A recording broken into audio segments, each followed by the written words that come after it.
Dumating na yung tusunod na natin na speaker. So dalawa yan pares.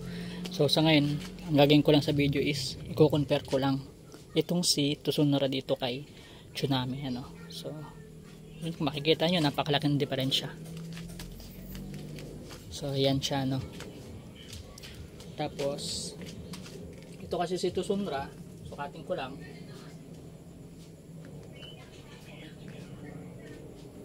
Halos 9 inches yung magnet niya yung lapad ng magnet niya, halos 9 inches. Ito naman si Tsunami, okay, halos 7 inches naman yung magnet niya. Ito yung kung gaano kalapad itong si Tsunami tsaka to si 7 inches yung lapad ng magnet, 9 inches naman dito kay Tusunra. Sa kapal 1.5 dito sa Tusunra, 1.5 inch. 1.5 inch din dito kay Tsunami. So parehas lang ng kapal yung magnet. So mas malapad lang talaga yung magnet nito ni Tusunra.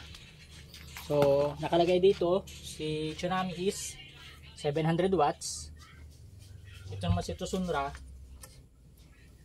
800 watts yung nakalagay sa kanya. So parehas silang 8 ohms. So pakita natin yung harap.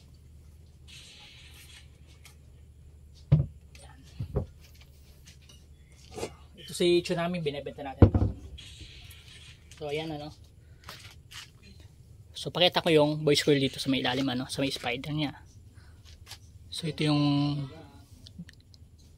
sa may spider niya compare dito kay Tsunami So lapit ko lang. So yan.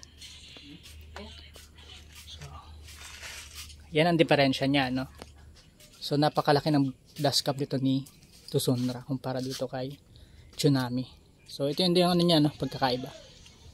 So malaki talaga ang pagkakaiba ni Tusunra dito kay Tsunami. Pero pagkakaalam ko halos parehas lang ng presyo yan.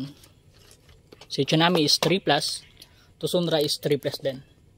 So malaki ang pagkakaiba. Bago? Ito bago. Bago to si Tusunra. Ito binibenta natin.